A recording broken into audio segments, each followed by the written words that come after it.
That's right, we're the Polkaholics, and I'm Danny Don, the guitar player and singer in the band, and to my right is... Action Jackson, your drummer.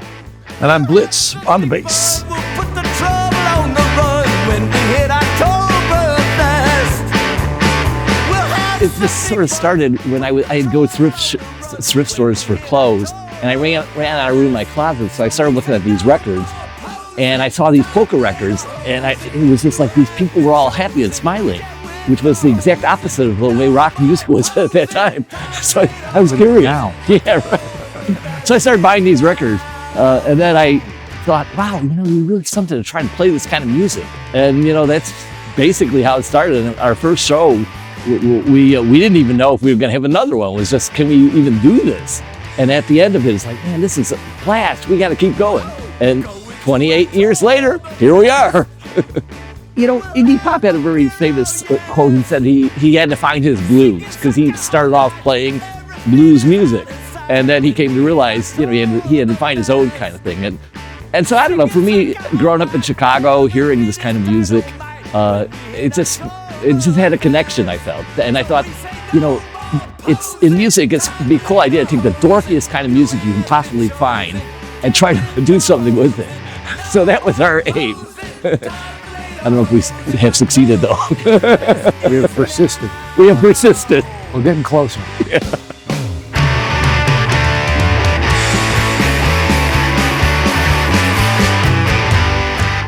When I first was buying these records too, I'd seen Polka on like Lawrence Welk show or something like this, and I thought there was like 100 songs in the genre, and I started buying these records, and came across all these great Chicago bands in particular, like Lil Wally, Polaris, The Naturals, Paula Brothers, and then I came to find records from other parts of the United States that had different instrumentation, different kinds of styles. And I came to realize, it's like anything. You think a group's a homogeneous thing when you're an outsider. When you start to actually investigate it, it's way more heterogeneous than you could possibly imagine. So yeah, Chicago has a long history of polka music, really. And the other great thing about that is when you were playing in a rock band back then, for sure, it was like you had to be from New York or Los Angeles, right? But if you were in a polka band, you don't want to be those places. You want to be in Chicago. No more posing, time for Lederhosen. You have been chosen, get with the hosen. Again, what struck me was the heterogeneity of styles, really, and instrumentation. Everybody associates polka with accordion, and this is primarily, I feel, because Frankie Yankovic was rather popular, Myron Florin on the Lawrence Welk show, and they played the accordion. But the Chicago style that Lil Wally made famous, they don't have an accordion. The dominant instruments are the horns, the trumpet, the clarinet. They have a concertina that kind of, keeps them. It's like a rhythm guitar in a way, and the drums. So just that heterogeneity. And you go up to, Wisconsin and Milwaukee, you hear more of the German style. You'll hear horns again, but with tuba that's why they call it pa pow, right? Because of that tuba. You go down to Texas, there's a mixing of Mexican and Texan music, and that's just amazing, conjunto style. The other thing that really is important about polka, it's DIY, it's do-it-yourself. Mm-hmm. Nobody was getting signed on major labels playing polka, so they all put out their own thing. They did everything, so that also connected, I think, with us, with our sort of punk rock ethos that we were fond of, and so I think the polka with punk rock makes a lot of sense, actually. Yeah, Little Wally had his own label. Yeah, he had his own label. He actually did put out two 78s back then. They put it with Columbia, big record. He didn't like the sound of it, right? So he started his own record label. Imagine, he was like 20 years old or something like this. Then he had a pressing plant eventually. He had a club. He was on the radio. He had the whole thing. Some of the ones that we've written that are, I feel are strong ones are like polkas on guitar, for example. It's kind of like our mantra. We play polka on guitar. We don't have accordion, we don't have concertina, we don't have trumpet, tuba, any of that. Not saying that's wrong or bad, we just do it our own way.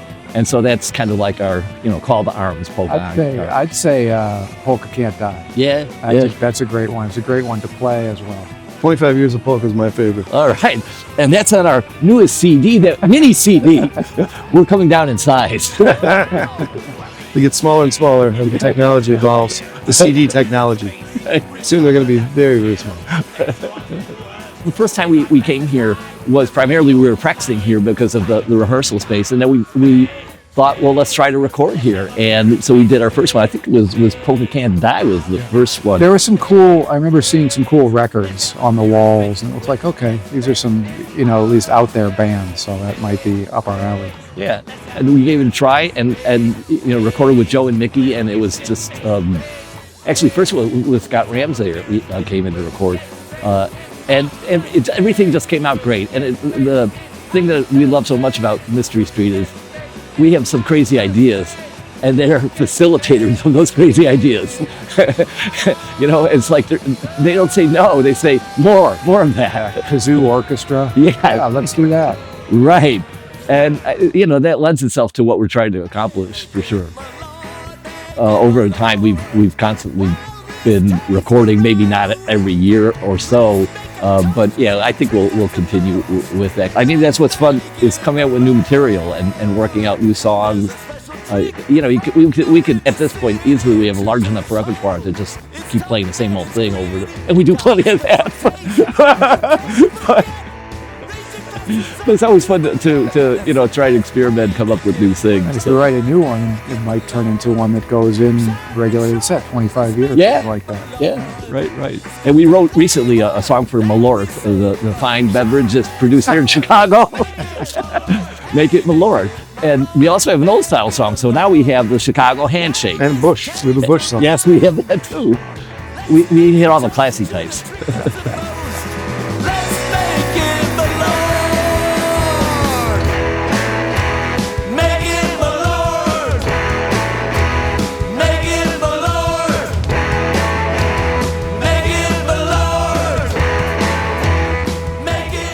I would just say that, Mystery Street, again, it's been a perfect place for us to work and to record. And, the attitude here has always been very receptive to trying new things, different things, crazy ideas.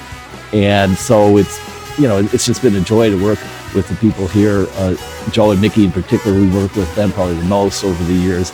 And we're always, very happy with what comes out of it. Yeah, sounds great. Everything sounds great. This last one too. Definitely agree.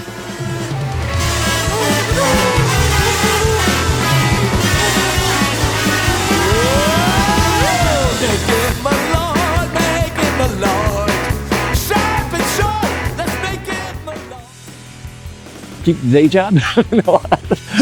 Stay out of polka. This is our territory. Yeah, right. Have fun. Don't get serious. That's one of the differences between I joined this band that was different from any other band. Other bands, rock and roll bands, so serious about we're going to make it, and a lot of infighting because Chicago in the '90s, there were a lot of bands, rock and roll bands, that were getting signed, and so it was sort of a very cutthroat kind of place. And this band was, when I first joined, was totally different. And it's been that way ever since. You get to play music where people are having a great time. So I would suggest have a good time and play music that people love to have a good time listening to and dancing to. Playing at Quenchers 20 years ago and having them say we sold more beer than when the Bulls championship nights happened. That's a statement. That's a lot. Or maybe misstatement. Yeah, no, I hope it's accurate.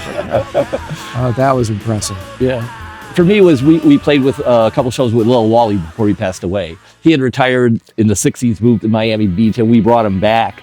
Because one thing that we came to learn was back in the 50s, the 60s, on Division Street between Western and Ashland, that was called the Polish Broadway. They had a ton of polka clubs around that time. And we had been playing at Phyllis's Musical Inn for a long time.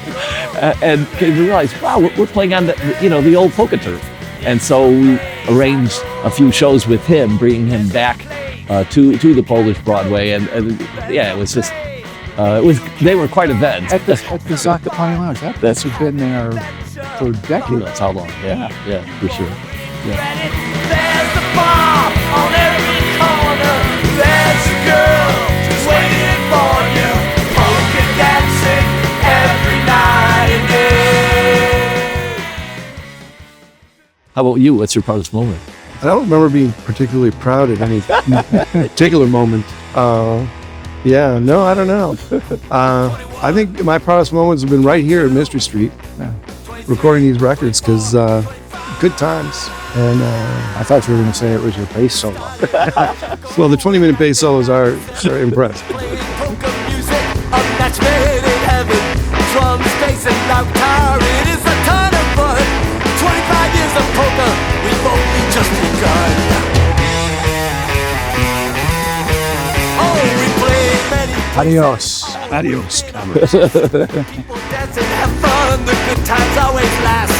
Sometimes we stop think maybe we should quit. Then we play another song, the music it is it. 25 years of shots and fears, 25 years of polka, 25 years of laughs and tears, 25 years of polka. Stop your feet and clap your hands, 25 years of polka. Come on, sing along with us too, 25 years of polka. Hey!